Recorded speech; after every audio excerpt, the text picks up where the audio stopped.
जैसे कि हम जानते हैं कि जब भी हम ओरल कैंसर ट्रीट करते हैं तो सर्जरी के अलावा रेडिएशन की भी ज़रूरत पड़ती है। ऐसे ही हमारे पॉडकास्ट में आज डॉक्टर भाविन सर आए हैं। ये मेरे सीनियर हैं and very dear near friend, जिन्होंने अपना कीमती समय निकाल के थोड़ा सा मिथ्स, ट्रिक्स और एग्जैक्टली रेडिएशन समझाने की कोशिश की है।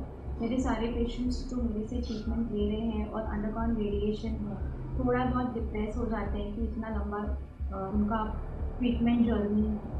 उस जर्नी में थोड़ा-सा लाइट टाइमिंग के लिए आज हमने डॉक्टर भाविक को बुलाया है।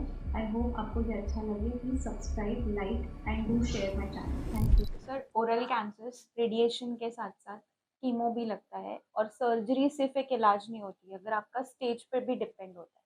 तो रेडिएशन कराना क्यों ज़रूरी है और रेडिएशन क्या होता है? What is the purpose of oral cancer जो सर्जरी में जाते हैं, उनको रेडिएशन क्यों कराना चाहिए?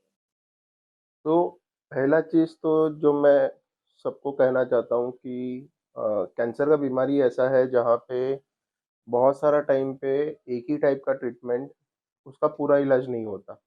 इसलिए हम हमेशा ये चीज़ के ऊपर बहुत ही ज़्यादा तवज्जो देते हैं कि आपको मल्टी मोडालिटी ट्रीटमेंट कराना है, आपको मल्टी डिसिप्लिनरी टीम के साथ में ट्रीटमेंट करना है।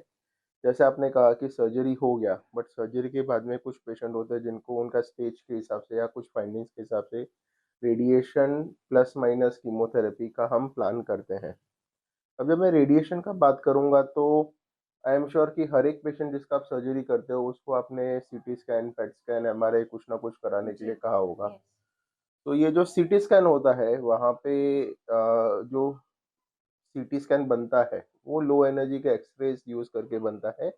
रेडिएशन सेम प्रोसेस है but instead of low energy X-ray हम हाई एनर्जी का एक्स-रे यूज़ करते हैं। इंटेंशन ऑफ रेडिएशन या हाई एनर्जी के एक्स-रे का ये होता है कि जो डीएनए है सेल के अंदर उसको डैमेज करे। अब डीएनए जो डैमेज करेगा वो एक्स-रे को नहीं पता है कि ये कैंसर का सेल है या नॉर्मल सेल है। लेकिन ये देखा गया है कि जो कैंसर के सेल्स होते हैं उनके अंदर रिपेयर कैपेसिटी, अगर आपको किसी ने मारा है, ठीक है? तो आप खुद से उसको हील करते हो, आपका बॉडी का कैपेसिटी रहता है। वो कैपेसिटी कैंसर के सेल्स में ना के बराबर रहता है, जबकि नॉर्मल सेल्स में वो रहता है। करेक्ट। इसके वजह से जब हम रेडिएशन देते हैं, हम ट्राई करते हैं जितना प्रिसाइज़ रेडिएशन देना है उतना प्रिसाइज़ दे दें। लास्ट फ्यू इयर्स में, लास्ट फ्यू डिकेड्स में बहुत सारा चीज़ें चेंज हुआ है। लेकिन येस, कैंसर के सेल्स मरते इसलिए हैं क्योंकि वो रिपेयर नहीं कर पाते। इसीलिए हम रेडिएशन देते हैं। कीमोथेरेपी का भी इफ़ेक्ट सेम टाइप का ही है, बट रेडिएशन जो होता है एज़ अ सर्जरी, ठीक है, जो एक लोकल ट्रीटमेंट है, मतलब जहाँ पे आप सर्जरी करोगे वहीं पे उसका इफ़ेक्ट दिखेगा। सिमिलरली रेडिएशन में भी जहाँ पे रेडिएशन करोगे वहाँ पे उसका इफ़ेक्ट दिखेगा। जबकि कीमोथेरेपी या तो आप ओरल टैबलेट के थ्रू या फिर आप इंजेक्शन के थ्रू देते हो तो उसका इफ़ेक्ट पूरा शरीर पे दिखता है। तो वेरी कॉमन क्वेश्चन, सर्जरी मुझे नहीं करानी है और रेडिएशन से मैं ठीक हो सकती हूँ क्या? ये एक क्वेश्चन जो पेशेंट यूजुअली अवॉइड करता है क्योंकि सर्जरी मतलब कट्स होता है। डेफिनेटली हमारे पेशेंट्स को हम देखते हैं रेडिएशन के भी कुछ साइड इफेक्ट्स होते हैं, बट आप उसको कैटेगराइज करेंगे किस चीज़ में सर्जरी लगती है, किसी किसी चीज़ में हम लोग सिर्फ रेडिएशन से ट्रीटमेंट लेते हैं। सो जब हम मुँह और गले का कैंसर का बात करते हैं, इसमें जो एरिया एक्सेसिबल है, ईज़िली एक्सेसिबल है, जैसे गाल का कैंसर हो गया, करेक्ट, जीभ का यस। कैंसर हो गया, ठीक है? वहाँ पे सर्जरी करने के बाद में अगर ज़रूरत है तो रेडिएशन एंड और कीमोथेरेपी देना, वो पेशेंट के लिए सबसे बेस्ट तरीका हो सकता है बीमारी से ठीक होने का। वो सिनेरियोज़ जहाँ पे अब सर्जरी डिफ़िकल्ट है करना, मतलब जब मैं वोकल कॉर्ड का बात करता हूँ, जैसे स्वर पेटी स्वर पेटी, या नाक के पीछे का जगह जिसको हम कहते हैं नेज़ोफेरिंक्स। नेज़ोफेरिंक्स, अगर मैं उसका बात करता हूँ जहाँ पे सर्जरी करना डिफ़िकल्ट है, या फिर सर्जरी करने से पेशेंट के बॉडी के अंदर ऐसे कुछ चेंजेस होंगे जो उसका क्वालिटी ऑफ लाइफ को खराब करेंगे। Same okay. Example vocal cord है या फिर जीभ के पीछे का जगह है जहाँ पे ऑपरेशन करने के बाद में पेशेंट का वॉइस के ऊपर इफेक्ट हो सकता है, उसका वॉइस बॉक्स निकालना पड़ सकता है, या फिर पेशेंट को खाने-पीने में तकलीफ हो सकता है जिसकी वजह से उसका क्वालिटी ऑफ लाइफ खराब होता है। वो सिनेरियो में जनरली सर्जरी को प्रेफ़रेंस नहीं करके फिर रेडिएशन और कीमोथेरेपी करते हैं। अब ये वाला भी है ना, बहुत ही ब्रॉड आंसर है, ठीक है। ओके, ओके, हर एक पेशेंट और उसका स्टेज, उसका बीमारी का एक्सटेंट कैसा है, उसके हिसाब लोकेशन। से हम individual case to case basis पे भी डिस्कशन करते हैं। अब जैसे मैंने कहा कि मुंह का और जीभ का कैंसर होता है, उसको हम सर्जरी करेंगे। कभी बीमारी इतना बढ़ गया कि सर्जरी पॉसिबल नहीं है, तब सेकंड बेस्ट ऑप्शन के लिए हम रेडिएशन करते हैं। जैसे वोकल कॉर्ड का कैंसर में जनरली रेडिएशन करते हैं, लेकिन वोकल कॉर्ड का कैंसर अगर उसके आजू बाजू का जो कार्टिलेज या बोन का फ्रेमवर्क होता है उसको तोड़ के बाहर जाता है, उसमें रेडिएशन करने से हम वॉइस बॉक्स बचाने का पॉसिबिलिटी नहीं रहता, तो वो सिनारियो में हम सर्जरी प्रेफर करते हैं। नीज़ोफेरिंक्स हो गया, ओरोफेरिंक्स हो गया। अर्ली स्टेज में अब जैसे हमने कहा कि रेडिएशन में बहुत सारा चीज़ें एडवांस हुआ है, वैसे सर्जरी में भी हुआ है। तो robotic surgery, laser correct, surgery, yes, बहुत सारा चीज़ें हैं। So one single formula for all के बदले, जैसे हमने कहा कि personalised treatment, individual case to case basis. अब जैसे हमने कोई पेशेंट देखा, तो आप और मैं साथ में बैठ के डिस्कस करेंगे करेक्ट, कि ये पेशेंट के लिए क्या ट्रीटमेंट या क्या सीक्वेंस में ट्रीटमेंट ज़्यादा बेहतर रहेगा। बिकॉज़ एम बड़ा सिंपल है, पेशेंट का बीमारी ठीक होना चाहिए। ये ठीक करने के प्रोसेस में पेशेंट को कम से कम साइड इफ़ेक्ट या कॉम्प्लिकेशन होना चाहिए, जो या तो ट्रीटमेंट के दौरान या ट्रीटमेंट के बाद हो। करेक्ट। तो यही मैनेज करना है अपने को। So next question I last कि रेडिएशन एक लेमन लैंग्वेज को अगर समझाना चाहते हैं, जैसे मैं मेरे पेशेंट को बोलती हूँ कि सिकैया होगी, हुँ। विच इज लाइक आपका जो बचा हुआ अंश है जो सर्जरी से मैं नहीं निकाल पाती हूँ या माइक्रोस्कोपिकली दूरबीन से हम नहीं निकाल पाते हैं, उसको रेडिएशन हेल्प करेगा कि उस जगह को जला दे उससे। तो आपके लैंग्वेज में आप लोगों को क्या कहना चाहते हो, हमारे पेशेंट्स जो हमारे ट्रीटमेंट लिए बेसिकली क्या होता है कि आप किसी को 30 साइकिल्स बोलते हो, किसी को 35 साइकिल्स होते हैं, तो ऑफ कोर्स ये कस्टमाइज्ड और पेशेंट वाइज ही होता है। बट जो 30 का साइकिल होता है वो उनको सुन के एकदम शॉक होता है कि हमको इतना लंबा प्रोसेस होता है। तो आप थोड़ा सा ग्लिम्स देंगे कि बेसिकली ये 30 डेज ही काउंटिंग होता है, हाउ डू यू डू। सो अब जैसे हमने कहा ना कि हम भी, अब वो डिपेंड करता है कि पेशेंट को क्या चीज़ें समझ में आता है। हमारे पास भी पेशेंट आते हैं जिसको हम कहते हैं कि रेडिएशन सिकैया है। कोई-कोई पेशेंट आके कहते हैं कि रेडिएशन शॉक दोगे क्या? या लाइट दोगे क्या? जला दोगे क्या। जला दोगे क्या? ठीक है। अनफॉर्चुनेटली रेडिएशन से ना हम जलाते हैं, ना शॉक देते हैं, ना झटका देते हैं। बट यस, अब ये समझना ज़रूरी है कि वो एक्स-रेज़ है, ठीक है? हाई एनर्जी वेव्स हैं जिसकी वज़ह से आपको ये, जैसे मैंने कहा, डीएनए डैमेज और या वो सब होता है। अब कोई आदमी सन के अंडर काफ़ी टाइम तक रहता है तो उसका स्किन डार्क हो जाता है। करेक्ट। सेम यहाँ पे भी ये है कि क्योंकि वहाँ पे रेडिएशन देते हैं तो स्किन हम्म। डार्क हो जाता है। अब I would be very happy अगर मैं पूरा का पूरा ट्रीटमेंट 30 दिन के बजाय अगर मैं 1 दिन में खत्म कर लूँ। नॉट दैट मैं नहीं कर सकता, लेकिन जैसे हमने कहा ना कि हमारा एम क्या है, पेशेंट को ठीक भी ठीक करना करना। है और साइड इफ़ेक्ट भी कम करना है। ठीक है? ये वाला चीज़ें हम कुछ-कुछ केसेस में कर रहे हैं जहाँ पे हम ट्रीटमेंट का ड्यूरेशन कम करके 30 डेज़, मतलब जो 6 वीक्स होता है, 7 वीक्स होता है, उसको कम करके हम 1 वीक, 1 एंड हाफ वीक में करते हैं। बट वो बहुत ही सिलेक्टेड पेशेंट्स हैं, सभी के लिए नहीं कर सकते। क्यों? क्योंकि अगर मैं उतना हाई डोज़ का रेडिएशन देना चालू किया, तो पेशेंट को साइड इफ़ेक्ट होंगे। अब जब हम ये डोज़ेज़ भी डिसाइड करते हैं, तो 30 ही करना है, ठीक है? या 35 ही करना है, वो बहुत सारी चीज़ों पे डिपेंड करता है। अनफॉर्च्युनेटली पेशेंट के लिए यस, वो 6 वीक्स, 7 वीक्स आना हमेशा के लिए प्रॉब्लम रहता है। उसके साथ में उसको जनरली 3rd, 4th वीक में ट्रीटमेंट के साइड इफ़ेक्ट होना चालू होते हैं।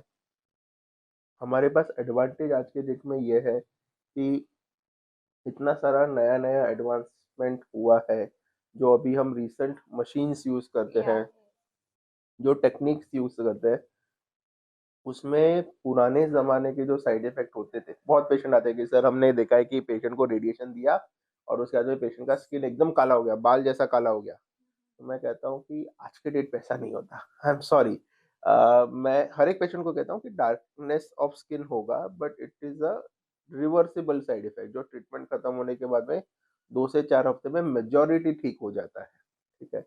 वो स्किन पील ऑफ होना, वो भी देखते हैं हम, लेकिन जो पहले हम 10 में से 6 या 7 पेशेंट में देखते थे, अब वो हम 100 में से 6 या 7 पेशेंट में देखते हैं, क्योंकि वो नहीं होता, वो सारा करेक्ट। चीज़ें कम हो गया है।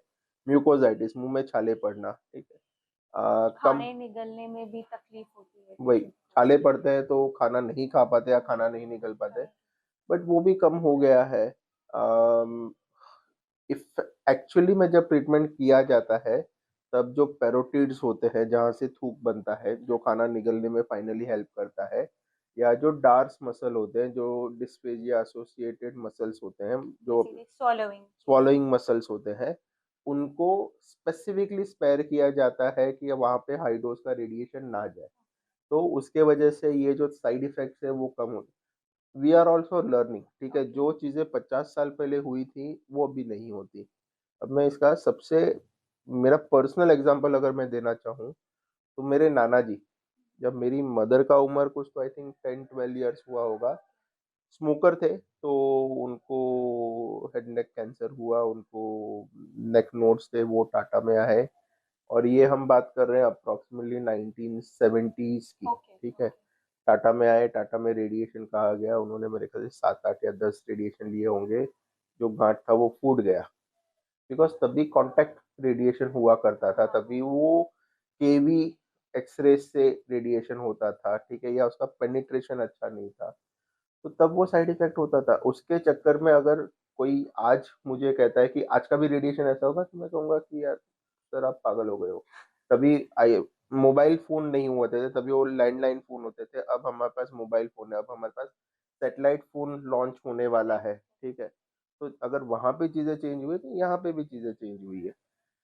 मैं यही कहना चाहता हूँ कि yes, unfortunately number of days तो उतना ही रहना है for most of the cases में, लेकिन साइड इफ़ेक्ट कम होना है। लोग डरते हैं साइड इफ़ेक्ट की वजह से। करेक्ट। तो करेक्ट। साइड इफ़ेक्ट कम होने के लिए जैसे हम कहते हैं कि वी डू एडवांस रेडिएशन, जैसे इंटेंसिटी मॉड्यूलेटेड रेडिएशन है, या आर्क हाँ, थेरेपी करते यस हैं, यस। तो उसके वजह से ये साइड इफ़ेक्ट होने की संभावना ऑलमोस्ट ना के बराबर है। बहुत सारे पेशेंट ऐसे हैं जिनका एज मोर देन 70 है, ठीक है? जेरियाट्रिक पेशेंट है। वो लोग भी पूरा ट्रीटमेंट आराम से खुशी-खुशी खत्म करते हैं। थोड़ा मेहनत लगता है, मेहनत हमारी तरफ से लगता है, थोड़ा मेहनत पेशेंट की तरफ से लगता है, क्योंकि उनको कुछ इंस्ट्रक्शन दिए जाते हैं। थोड़ा मेहनत पेशेंट के केयरगिवर्स की तरफ से भी लगता है, बिकॉज़ पेशेंट के लिए दुखी होना या डिप्रेस होना बहुत ही कॉमन है, बिकॉज़ वो मल्टीपल लेवल पे लड़ाई लड़ रहा है कि करेक्ट। मेरा करेक्ट। बीमारी ठीक होगा कि नहीं होगा, साइड इफ़ेक्ट ठीक होगा कि नहीं होगा। उसकी वजह से उसके रिसोर्सेज़ लॉस हो रहे हैं, उसका टाइम जा रहा है, उसका पैसा खर्चा हो रहा है। तो ये सब सिनेरियो में जो उसके केयरगिवर या जो सपोर्ट सिस्टम होता है, उसका भी उतना ही इक्वली इम्पोर्टेंट रोल है कि पेशेंट का मोरल बूस्ट करे। बिकॉज़ ये टेम्परेरी है, ठीक है? ये वो कहते हैं ना कि इट्स अ स फेज़ जो चला हुँ, जाएगा। एक चीज़ और है, सो जैसे हम डिप्रेशन के बारे में बात करें, आई हैव मेजॉरिटी पेशेंट्स जिनका 12th 13th रेडिएशन हो गया, आपसे मिल के आए, सेम क्वेश्चंस मेरे पास आते हैं, खाना नहीं खा पा रहे हैं। तो हर बार हम लोग पेशेंट को राइल्स ट्यूब नहीं दे सकते हैं। कई बार ऐसा होता है कि पेशेंट रेडिएशन करा के आ रहा है, और राइल्स ट्यूब डालना भी एज अ डॉक्टर, जो मैं इतनी ट्रेंड हूँ या हो सकती हूँ या सीनियर हूँ, फिर भी इट्स अ डिफिकल्ट पार्ट, क्योंकि पेशेंट को मेंटली ट्रेन करना इज़ वेरी डिफिकल्ट। मुझे ऐसा लगता है कि रेडिएशन अभी जो हम दे रहे हैं, I remember when I started, तो हम कोबाल्ट मशीन्स में देते थे, जिसकी बहुत ज़्यादा साइड इफ़ेक्ट थी। पेशेंट तो 7th और 8th में मना ही कर देता था कि मुझे नहीं कराना है अब ट्रीटमेंट। हुँ, आधा-अधूरा ट्रीटमेंट बहुत टाइम पे छोड़ देते थे। अब मैं जो पेशेंट्स देख रही हूँ, they are doing very good. Side effects minimal है। हर बार आप भी यही बोलते हो, मैं भी यही बोलती हूँ कि this is a phase which will reverse once you finish your radiation. But patient जो डिप्रेस हो रहे हैं, डिप्रेस इन द सेंस, उनको ये नहीं दिख रहा है कि आजू बाजू सेम पेशेंट्स आपके साथ है, what you have done and you and me both are working together कि उनको ठीक करना है। तो आप उनको एक छोटा सा गाइडलाइन, हालांकि आप अपनी ओपीडीज में बोलते ही हैं, जैसे मुंह में छाले आए तो हम उनको बोलते हैं कुल्ला करने के लिए सोडा नमक वाटर के इसके लिए। डिस्फेजिया के लिए भी हम लोग हेल्प करते हैं बहुत सारे, कभी कभी हमको टैबलेट्स देने पड़ते हैं। एक जो कॉमन क्वेश्चन या कॉमन प्रॉब्लम मैं फेस करती हूँ, नींद नहीं आती है। This is a very common question by the patient and their relatives, madam कुछ भी करो इनको सुला। अब है ना, ये जो आपने 2-3 चीज़ें कहा ना, मेरा ये मानना है कि सारा चीज़ें रिलेटेड है। अ, अब आपका पेट भरा हुआ नहीं होगा, मतलब आपके बॉडी में अच्छे से न्यूट्रिशन नहीं जाएगा, तो जो अगर बॉडी में ताकत ही नहीं है, तो जो साइड इफ़ेक्ट एक्चुअली में छोटा है, ठीक है? उसी का सीवियरिटी आपके बॉडी को ज़्यादा लगेगा करेक्ट, करेक्ट। और उसकी वजह से बॉडी के अंदर मल्टीपल चीज़ें चालू होंगी, नींद नहीं आना, वज़न कम होना, वीकनेस फ़ील होना, भूख कम लगना, तो फिर वो एक विशियस साइकिल बन जाएगा।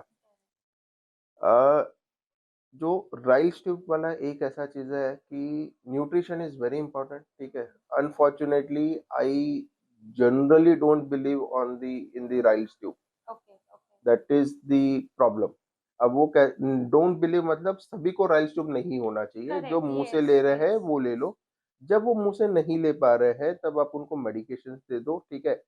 मेजॉरिटी ऑफ द पेशेंट 100 में से 90 पेशेंट ऐसे होते हैं जो मेडिकेशंस के ऊपर कंट्रोल हो जाते हैं। ओके। जो बाकी के 10 पेशेंट होते हैं, उसमें से भी 5 पेशेंट ऐसे होते हैं, जिनको आप थोड़ा-सा और पुश करोगे, थोड़ा-सा स्ट्रॉन्ग मेडिकेशंस दोगे तो वो क्लियर हो जाएगा। बचते हैं गिन के 5 पेशेंट हाँ, जिनको यस, आपको यस। Ryle's tube, peg. दूसरा कैसा होता है, राइल्स ट्यूब वो बाहर से दिखता है तो इट बिकम्स अ टैबू। हाँ, वो सोशली थोड़ा डिस्टर्ब हो तो जाता या है तो यार। वो पेशेंट को हम कह दें कि आप पैक करवा लो। That is always one of the option जहाँ पे आप ट्यूब को नाक में से डालने के बदले डायरेक्टली पेट से स्टमक के अंदर डाल देते हो। तो ये करना है। बाद में जो आपने कहा कि ओरल हाइजीन वो मेंटेन करना बहुत ज़रूरी है, ठीक है? उसके लिए हम कहते हैं कि वो नमक और सोडा से कुल्ला करना वो इसलिए प्रेफ़र किया जाता है बिकॉज़ ये ईज़िली अवेलेबल है, सबके घर पे नमक अफोर्डेबिलिटी रहता है। भी है हाँ, सर। सबके घर पे नमक होगा, सबके घर पे भजिया बनाते तो सोडा होगा, ठीक है? तो उससे आप कर लो। उसी की जगह पे अगर कहीं कोई पेशेंट को हमको कुछ और करने का ज़रूरत होता है, तो very specific type of mouth wash हम प्रेफ़र करते हैं रादर देन अल्कोहल बीटा और हाँ, ये ऐसे। रादर देन बीटाडीन या फिर क्लोरहेक्सिडिन वो हम नहीं प्रेफ़र करते हैं। उसकी जगह पे बेंज़ोडामाइन वाले जो माउथ वॉश होते हैं, वो ज़्यादा प्रेफ़र किए जाते हैं। And good painkiller during the course of treatment, during the course when patient is having pain while swallowing. दूसरा एक और प्रॉब्लम है जो मैं एटलीस्ट मैं फेस करता हूँ। मैं पेशेंट को डे 1 को कहता हूँ कि आपको तीखा मसाले वाला पूरा बंद करना है। अब वो पेशेंट होते हैं, अब बहुत सारे पेशेंट जो मैं देखता हूँ वो गुज्जू होते हैं या फूडी होते हैं। बोले सर कैसे चलेगा? फिर वो घर पे से थोड़ा-सा अरे वो नाम के लिए मिर्ची डाला, अरे ये तो कश्मीरी मिर्च है, इसका थोड़ी करेक्ट, तीखा करेक्ट। होता है। नहीं but this all things also matter और इसलिए अब at least I very firmly tell them कि उनका खाना अलग से बनाओ। ओके। थोड़ा टाइम के लिए टेस्ट का प्रॉब्लम होगा बट इट्स रिवर्सिबल, टाइमिंग है यस बेसिकली। और मेरा ये मानना है कि एक बार पेशेंट अगर अच्छे से खाना खा लेता है, उसका पेट भरा हुआ रहता है, तो उसको नींद भी आ जाएगा। करेक्ट। नहीं आता obviously we will give some medication but yes I tell my patients sir basically अगर मेल्स है तो अपनी वाइफ को किचन में हेल्प करो। थोड़ा सा mentally you will be change and you will work तो और दोपहर में सोना of course nap is yes one of yes the yes issues जो यस नहीं होता है। एंड आप बिलीव करते हो कि नहीं कि थोड़ा सा physical activity I know it's painful. नहीं, I am sorry it is not painful. In fact मैं तो कहता हूँ कि मेरे हर एक पेशेंट को ये कहता हूँ कि during the entire course of treatment अगर आप वर्किंग प्रोफेशनल हो और आपका प्रोफेशन या आपका काम का कंडीशन जो है वो आपको धूल-मिट्टी वाले जगह में या बहुत ज़्यादा physical strenuous in house office work work basically. करने के लिए नहीं होता और इन हाउस ऑफिस वर्क होता है, from first day of treatment till the last day of treatment आप ऑफिस में जाके आपका काम कर सकते हो। ऑब्वियसली स्किन थोड़ा-सा डार्किश होगा, लोगों को पता चलेगा, तो मैं इसलिए जनरली कहता हूँ कि लास्ट का 1 आध 2 हफ्ता आप मिस कर लो या उसके बाद वाले 1 आध 2 हफ्ता आप मिस कर लो, वर्क फ्रॉम होम कर लो।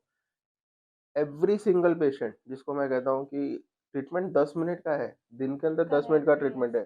23 hours and 15 minutes of your entire day अगर आप कुछ नहीं करोगे, अगर आप अपने आप को एक्टिव नहीं रखोगे, मन में तो वही चलते रहेगा, हाँ, क्यों ये तो बीमारी है, हुआ, यस। आगे क्या होगा, मेरा क्या होगा, मेरे परिवार वालों का क्या होगा? वो जो नेगेटिव एनर्जी बनता है ना, वो ज़्यादा प्रॉब्लम क्रिएट करता है रादर देन ये जो वर्क के वजह से जो वीकनेस आता है वो। तो हर एक पेशेंट को आप अपना काम करो। और कुछ नहीं तो थोड़ा घूम फिर लो, अपने दोस्तों से मिल लो, लिटिल ठीक बिट ऑफ मॉर्निंग है। Walks in yes the yes yes. Evening walks ऐसे कुछ करते। और सर ये एक अच्छा है, बीवी यस को हेल्प करो। सर एक क्वेश्चन है, basically this is for my dental faculty also. Patient का रेडिएशन हुआ, what is the golden period कि हम दांत एक्सट्रैक्ट कर सकते हैं? बिकॉज सबके दिमाग में ये होता है कैंसर पेशेंट है, हाथ नहीं लगाना है। रेडिएशन का side effect, you know, osteomyelitis हो गया पेशेंट को, तो then patient will you know curse you, sue you, whatever it is, that's a different ball game. तो what is your point of view? क्योंकि जब मैं कर रही थी तो golden period was like, you know, 4 years तक टच नहीं करना है। So there is no single specific number. Okay Okay. Okay there is no golden period कि ओके इसके बियॉन्ड कुछ नहीं होगा और उसके पहले किया तो 100% होना ही होना है, ठीक ओके है। ऑस्टियोरेडियो नेक्रोसिस एक इम्पॉर्टेंट लॉन्ग टर्म कॉम्प्लिकेशन हो सकता है, और ये कॉम्प्लिकेशन रेडिएशन की वजह से भी नहीं है और ये कॉम्प्लिकेशन डेंटल प्रोसीजर की वजह से भी नहीं है। ये कॉम्प्लिकेशन का मेन रूट है हाइजीन। ओके ओके अब अगर कोई पेशेंट को हमने प्री ट्रीटमेंट इवैल्यूएट किया, जो भी डेंटल उसके क्वेरीज थे और केरीज थे वो हमने सारे सॉल्व कर दिए, उसके बाद हमने ट्रीटमेंट चालू किया, और let's say a patient ends up having some kind of accident जहाँ पे उसका दांत निकल गया, ठीक है। या दैट वाज या yes unintentional, yes yes unintentional, okay ठीक है। ऐसा थोड़ी है कि उसको डेंटल वो ऑस्टियो करेक्ट रेडियो नेक्रोसिस हो करेक्ट जाएगा। अब वो रेडिएशन की वजह से होता क्या है, पैथोफिजियोलॉजी क्या है, रेडिएशन की वजह से होता क्या है कि जहाँ पे आपने रेडिएशन दे दिया वो जगह का हीलिंग को प्रॉब्लम होता तो है। बेसिकली ब्लड वेसल्स का नंबर टू ये होता है कि रेडिएशन की वजह से यहाँ पे भी जो माइक्रो फ्लोरा होता है, ठीक है, जो नॉर्मल स्किन का जो बैरियर मैकेनिज्म होता है वो ट्रॉमा हो गया, उसकी वजह से वो ब्रीच हो गया, ठीक है, हीलिंग का प्रॉब्लम है, तो वो जो गेट ओपन हो गया उसको बंद होने के लिए टाइम लगता है। करेक्ट अब वो मुंह से आप खाते पीते हो, फूड लॉजिंग होता है वहां पे, उसके अंदर अलग बैक्टीरिया बनते हैं, अगर आप ओरल हाइजीन अच्छे से नहीं रखोगे तो आपको ऑस्टियोरेडियो नेक्रोसिस होने की रिस्क ज्यादा है। सिग्निफिकेंटली बढ़ जाता है। सो इसीलिए वी हैव गिवन, बहुत बार हमारे पास भी ऐसा रिक्वेस्ट आता है कि sir you have treated this patient and now he has got some dental problem which requires tooth extraction, Treatment, what should we do? 3 months, 6 months? I always tell everyone under a antibiotic coverage, ठीक good है, idea. With a good oral hygiene, ठीक है। जरूरी नहीं है कि आज दांत में प्रॉब्लम है तो कल जाके निकालना है, पहले एंटीबायोटिक कवरेज दे दो और लॉन्ग टर्म एंटीबायोटिक कवरेज, उसके साथ में आप ओरल हाइजीन को, पहले आप ओरल हाइजीन को Tackle मेंटेन करो, करिए। ठीक है, और उसके बाद में आप डेंटल एक्सट्रैक्शन कर सकते हो। हाँ, अगर मुझे कम, मैं कहूंगा कि कुछ अर्जेंसी नहीं है जहाँ पे आपको डेंटल एक्सट्रैक्शन करना है, और ये सारा चीजें डिस्कशन होता है एक्सट्रैक्शन के लिए। अगर आप कहते हो कि मुझे आरसीटी करना है या मुझे कुछ और करना है जहाँ पे ब्रीच नहीं है, म्यूकोजा का ब्रीच नहीं है, वो तो कोई प्रॉब्लम नहीं, वो तो आप Yeah, कभी भी yes, कर yes, सकते हो। yes. डेंटल एक्सट्रैक्शन में हम जनरली कहते हैं कि अगर कुछ अर्जेंसी नहीं है मेडिकेशंस के ऊपर या कुछ और छोटा मोटा प्रोसीजर करके उसको प्रिवेंट कर सकते हैं। 1 year, 1.5 year is a decent time, ठीक है, तब तक अवॉइड करो, but if it is a emergency तो आपको करना ही है। Okay. Sir, what is the ideal time after surgery? जैसे मेरे पेशेंट्स जो होते हैं यूजुअली स्टेज 4 होते हैं, and you know the conditions कि क्या इकोनॉमिकली ऑल्सो देर कॉम्प्रोमाइज, धक्के खा के आते हैं। तो आइडियल बोलता है कि 3 to 4 weeks के अंदर आपको स्टार्ट करना चाहिए, बट सर कभी कभी जब हम लोग फ्लैप फेस करते हैं, फ्लैप फेलियर होता है, वुंड एसेंस हो जाता है, वो उसको कवर करते करते 1.5-2 महीना हो जाता है, then somebody they take the file and then somebody you tell the। तो मैं ये बोलना चाहती हूँ कि purpose of radiation when to start, अगर थोड़ा डिले है तो। सो आइडियल सिनारियो में, अब जब हम ये केसेस का बात करते हैं, ये हर एक पेशेंट में नहीं होता, ये माइनॉरिटी यस केसेस यस है, ठीक यस। है। तो जब भी हम वो बेल कर्व देखते हैं तो 95% पेशेंट में क्या होता है, मैं वो बता रहा हूँ, हम एक्सट्रीम्स का बात नहीं करते। 95% पेशेंट में हम ट्राई करते हैं पोस्ट सर्जरी 4 to 6 वीक्स में हम ट्रीटमेंट चालू कर चालू दें, करती है। जो हो जाता है। अब वो किसी को फ्लैप फेलियर हो गया या किसी को वुंड डेहिसेंस हो गया, मतलब चमड़ी भरा नहीं है, अंदर का चीजें भरा नहीं है, या दोबारा सर्जरी की जरूरत पड़ती अब है। वो सब सिनेरियो में अगर मैं रेडिएशन चालू कर दूंगा तो वो नहीं भरेगा। अभी हमने डिस्कस किया कि रेडिएशन से के बाद में हीलिंग प्रोसेस डिले हो डिले हो जाता है। जाता है। अब मैंने वही करना कि एक एक्सट्रीम ये है कि उसकी वजह से आपका वो 1.5 महीने के बदले आप 2 महीना 2.5 महीने पे चालू करो, उसमें आप फिर देखो कि रिस्क फैक्टर कैसा है क्या है, रेकरेंस होने का चांस तो है। उसके हिसाब से you take a call, that is number 1। Number two, कुछ कुछ ऐसा भी हमने किया हुआ है कुछ कुछ पेशेंट में, no these are minority patient, these are less than 5% of the patient, जहाँ पे हमको पता है कि वुंड डेhiscence हो गया है, वो गैप हो गया है या फिर वो चीजें भर नहीं रही हैं, बट पेशेंट को रिकरेंस का चांस ज्यादा है, जहाँ पे हमने हमारे सर्जन से रिक्वेस्ट किया है, आपसे भी मैंने कभी कभार रिक्वेस्ट किया है कि अभी आप उसका रीसूचरिंग या रीसर्जरी या रीफ्लैप अभी मत करो, let me finish the entire Yeah, treatment, yes, उसके बाद में करेंगे, बिकॉज फ्लैप हमने कर दिया और उसके बाद में रिकरेंस आया तो फ्लैप का कोई फायदा नहीं है। correct.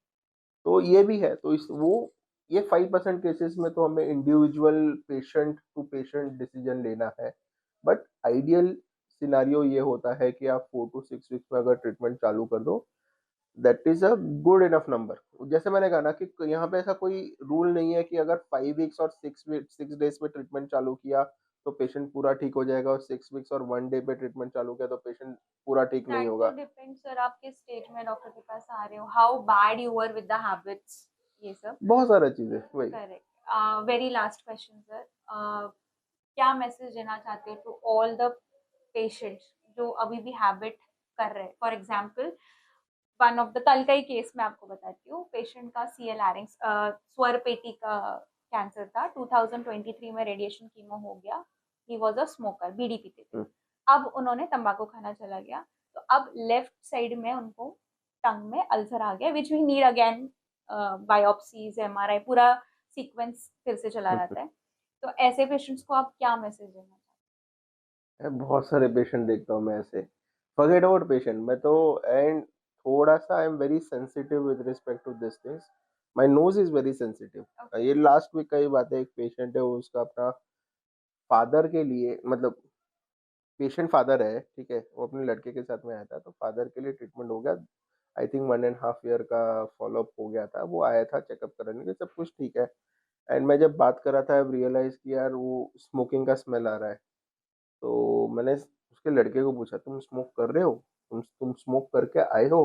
तो बोला कि नहीं सर, मैं नहीं करके आया हूँ। तो मैंने उसको थोड़ा सा डांटा बोल के कि यार तुमको क्या लगता है कि मुझे समझ में नहीं आता, मैं डॉक्टर ऐसे ही बना हुआ क्या? फिर उसने अग्री भी किया कि हाँ मैं स्मोक करके आया हूँ। अब मैंने उसको भी, मतलब अब वो कभी कभार मैं थक जाता हूँ बोल के, फिर मैं छोड़ भी देता हूँ, मैं बोल देता हूँ पेशेंट को कि देखो मेरे पास तो 100 पेशेंट है, ठीक है, 100 में से अगर एक पेशेंट मेरा बात नहीं मानता तो फिर मैं उसके ऊपर ध्यान कम दे दूंगा, बाकी के 99 के ऊपर करेक्ट। मैं ध्यान दे दूंगा। बट उन लोगों का कंसेप्ट ये होता है ना कि सर वो मेरे बाजू में एक ऐसा पेशेंट था जो कुछ नहीं करता था, वो तो बड़ा चुस्त उसको था, भी, हाँ। वो जैन था, कांदा बटेटा भी नहीं खाता था, चाय भी नहीं पीता था, कुछ नहीं करता था, उसको भी ऐसा हो गया। इससे अच्छा तो मैं मेहनत करके, मतलब ये करके फिर मेरे को हो जाए। मैं ये कहता हूँ कि आप जब भी रोड क्रॉस करते हो, आप जब भी रोड क्रॉस करने को जाओगे तो पहले राइट में देखोगे, फिर लेफ्ट में देखोगे, देखोगे दोनों जगह से गाड़ी नहीं आ रहा, फिर आप क्रॉस करोगे, करेक्ट। ठीक है। तो ये आपको ये अश्योरेंस देता है कि आपका एक्सीडेंट होने का चांसेस ना के बराबर है, गारंटी नहीं देता कि 100% एक्सीडेंट नहीं या, होगा, ठीक यस। है। तुमने देख लिया इधर उधर, कोई सो किसी ने कहीं से टर्न मार के आ गया, ठीक है, वो 2 4 दिन पहले कहीं पे कोई तो न्यूज में देख रहा था, वो एक टेम्पो ने एक पोल था उसको ठोका, वो पोल गया सामने वाले की गाड़ी के ऊपर, वो तो बेचारा तो दूसरे लेन से जा रहा था, अपोजिट लेन से जा रहा था, ठीक है।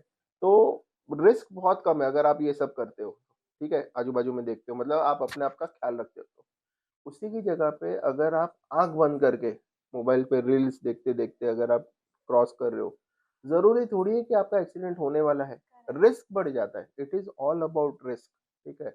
अगर आप ज्यादा रिस्क की चीजें करोगे तो वो डैमेज होने का रिस्क बढ़ेगा। तो एक बार मैं पेशेंट से बात करता हूँ, हमारे यहाँ पे एक गुड साइकोलॉजिस्ट भी है हमारे टीम में, ठीक है, मैं उनके पास भेज देता हूँ कि आप बात कर लीजिए, आप इनको समझा दीजिए। But then I firmly believe someone who is more than 18 years of age, someone who knows what is good for him or her, ठीक है, एक बार, 2 बार मैक्सिमम, अगर आपको लगता है कि थर्ड टाइम बात करने से कुछ फर्क पड़ता है तो 3 बार, उससे ज्यादा I don't want to waste my energy on that person जिसको मैं 3 बार बोलने के बाद में भी वो नहीं नहीं आ सुधर रहा, I will waste my energy on someone जो सुधर जाए। Correct. So yeah, I know it is not a holistic approach, but I also have a limited time. I also have a limited energy. तो मैं वो वैसे जगह पे use करूँ जहाँ पे मुझे रिवॉर्ड ज्यादा मिले। करेक्ट। पर वो सर आपका पर्सपेक्टिव है, अभी आजकल Google has changed everything and people don't believe.